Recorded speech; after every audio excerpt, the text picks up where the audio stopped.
Hi friends, ఈరోజు నేను chicken 65 చేసుకుంటున్నాను. చికెన్ 65 ఎట్లా చేసుకోవాలి చూసుకుందాం రండి. నేను ఇక్కడ ½ కిలో బోన్లెస్ చికెన్ తీసుకున్నాను. ఇందులో సాల్ట్, కారము, పసుపు, మిరియాల పౌడర్ వేసుకొని కలిపేసుకుందాం.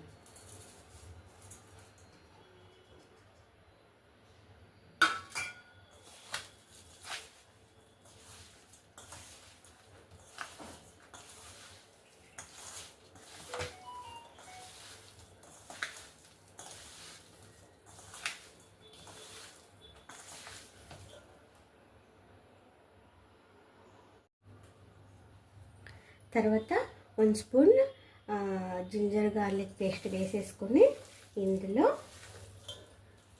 1 కప్ పెరుగు,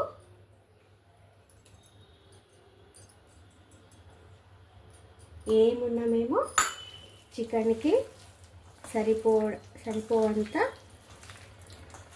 కారము, పసుపు, సాల్ట్ వేసుకుంటే చికెన్ ముక్కలకి బాగా టేస్టీగా అనిపిస్తుంది.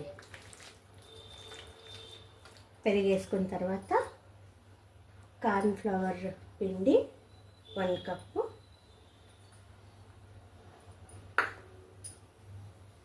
½ కప్పు రైస్ ఫ్లేవర్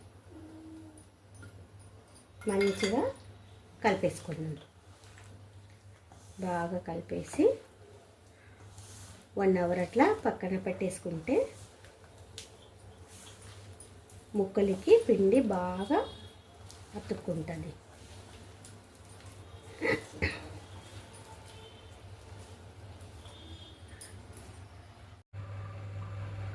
ఇప్పుడు 1 అవర్ అయినాక కలిపిన చికెన్ పీసెస్ అన్నీ ఇంకొకసారి ఇట్లా కలుపుకొని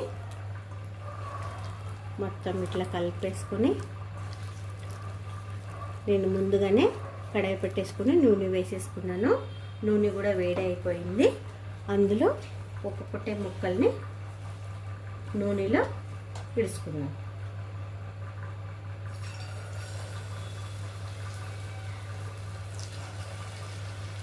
నార్మల్ ఫ్లేమ్లో పెట్టేసుకున్నాను.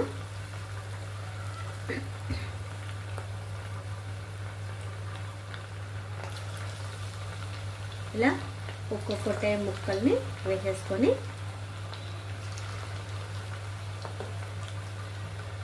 ఇలా ముక్కలు వేసేటప్పుడు ఇట్లా బొబ్బలాగా వస్తాయి కదండి, అదంతా పోయే వరకు వదిలేయాలి. అప్పుడు ముక్కలకి నూనె బాగా పట్టేస్తుంది.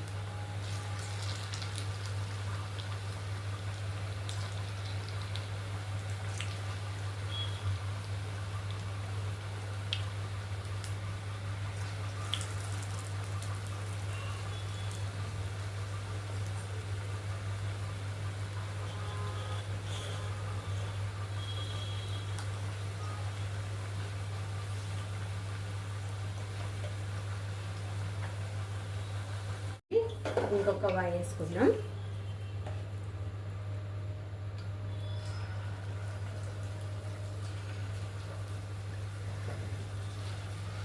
మేము ఇంట్లోనే ఫ్రెష్ నూనెతో మాకు ఉప్పు కారము అంతా మా టేస్ట్కి తగ్గినట్టు ఇంట్లోనే చేసుకొని తింటే చాలా టేస్టీగా, నూనె ఆయిల్ కూడా ఎక్కువ ముక్కలకి పట్టదు ఇంట్లో చేసుకుంటే. మెయిన్ రీజన్ ఏమంటే ఆయిల్ ఉండదు. బయటదైతే ఆయిల్ లోపలంతా ఉడకదు, అప్పటికప్పుడే కలిసి వేసేస్తారు, లేకపోతే చాలా రోజుల నుంచి ఫ్రిడ్జ్లో పెట్టి వేసేస్తారు. అట్లా అనేసి ఇంట్లో చేసుకుని తింటే మంచిది. నేను చేసిన చికెన్ 65 రెడీ.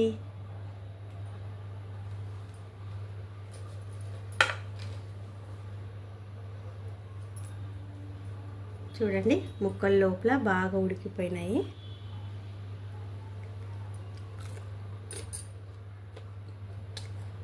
చాలా టేస్టీగా ఉన్నాయి ఫ్రెండ్స్, మీరు కూడా ట్రై చేయండి. కారం ఉప్పు సాల్ట్ అంతా చాలా బాగా కుదిరింది.